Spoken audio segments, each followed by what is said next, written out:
Hey, good morning. Happy Friday. Just wanted to give you a quick tip.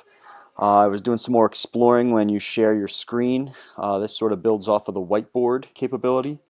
But before I go to the whiteboard, I wanted to show you when you click the share screen tab, if you come to the bottom where it says share computer sound and optimize screen share for your video clip.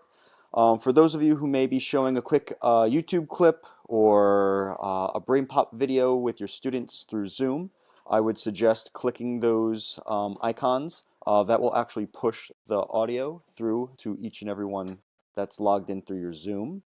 That's a fun little tip. And go back to that whiteboard. If you go to the bottom right-hand corner, there's a little symbol here. You can actually add on to the number of whiteboards. So let's say I were to mark up this board, I get another one. So now if you look, this is my second page and I can toggle between the first. Okay, that's pretty cool. And the next little feature, let's say you are taking notes or you're jotting some ideas or you're demonstrating and modeling some math problems. You could hit the save button right here and it'll actually download the slides or this whiteboard screen to your computer, and you can share it with your students through your Google Classroom. So those are a couple of quick tips before we start our day Friday.